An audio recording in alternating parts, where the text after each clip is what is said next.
দেখো কি রান্না করবো, চটপট দেখে নাও সবাই, ঠিক আছে? আর পুরো ভিডিওটা কিন্তু দেখো, স্কিপ করে চলো। বন্ধুরা দেখো, আজকের হচ্ছে আলু, পটল, টমেটো কেটে নিয়েছি।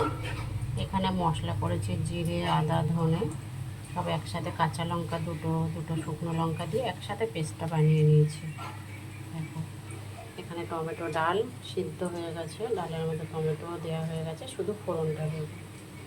আর এখানে দেখো কড়াতে কুঁদরি আর আলু ভাজা হচ্ছে। দেখো ভালো করে লাল লাল করে ভেজে নিয়েছি। গরম গরম ভাতের সাথে কিন্তু দারুণ খেতে লাগে। তোমরা কারা কারা এই কুঁদরি আলু ভাজা খেতে পছন্দ করো অবশ্যই কিন্তু আমাকে কমেন্ট করে জানাবে। এবার এটা হয়ে গেছে, আমি নামিয়ে নেব।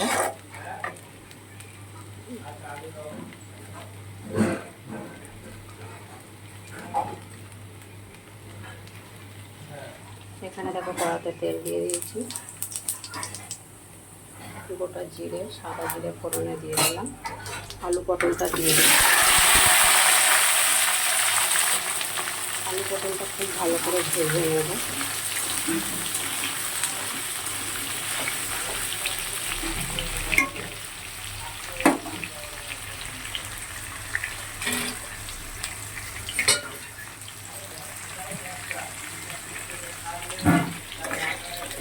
কুঁদরি আলুটা আমার ভাজা হয়ে গেছে, তুলে নিচ্ছি।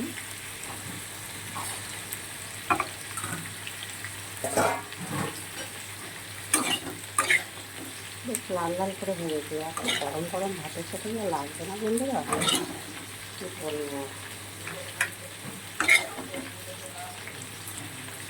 এই কড়াতেই আমি আর কড়াটা ধোবো না, এতেই হচ্ছে ফোড়ন দিয়ে দেবো।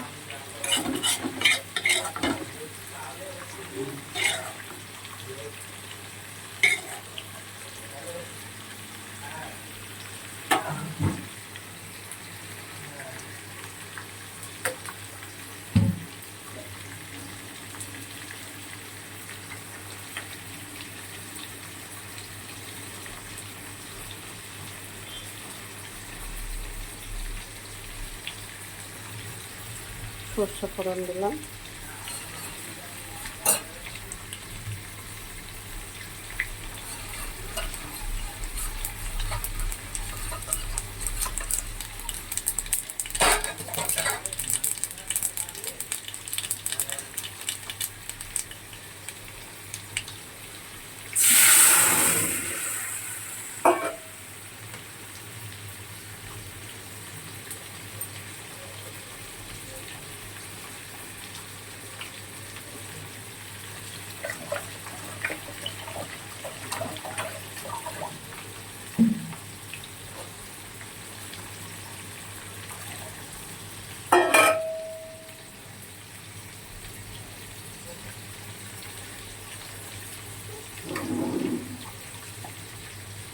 নুন দিয়ে দিলাম। এবার যখন ফুটে উঠবে তখন একটু মিষ্টি দেবো, কেন কি টমেটো ডালে, আর আমরা না ডাল করলে পেঁয়াজ ডাল করি, যাই ডাল করি না কেন একটু চিনি দেবোই দেবো, একটু মিষ্টি মিষ্টি না হলে ভালো লাগে না। এটা ফুটুক ততক্ষণ। এদিকে দেখো আলু পটলটা প্রায় ভাজা হয়ে এসছে লাল লাল করে, আরও একটু ভেজে নেবো, ভেজে বাকি মশলাটা দেবো।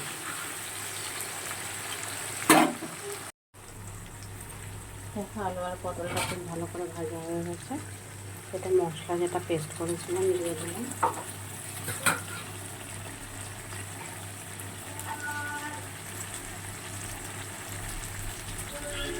নুন দিয়ে দিলাম স্বাদ মতো।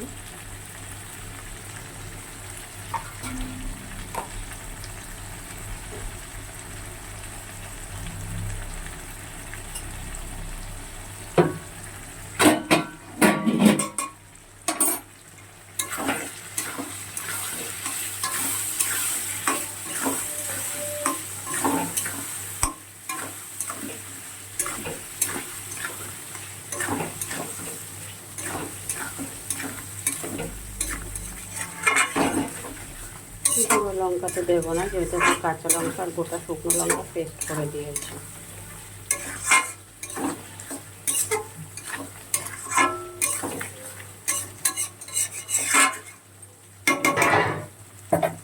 ঢেকে দেবো এবারে। দেখো আলু পটলের তরকারিটা কিন্তু রান্না হয়ে গেছে। একটু একটুখানি জল দিয়ে এবার নামিয়ে নেবো কিছু সময় রেখে।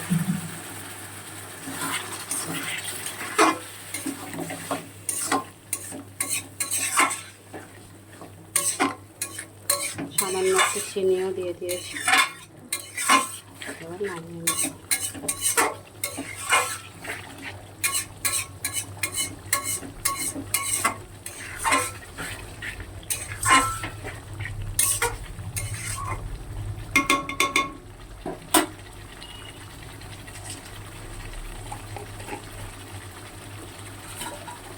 আর এদিকে দেখো চিংড়ি মাছও সেদ্ধ বসিয়ে দিয়েছি। আজকে চিংড়ির বেশি মাছ নেই, একটা মাছ ছিল বড়ই মাছ, ওইটা সিদ্ধ করছি, একবেলায় খাবে, আবার ওবেলায় মাছ নিয়ে আসতে হবে। তারপর গরম মশলা দিয়ে দিচ্ছি, গুঁড়ো গরম মশলা।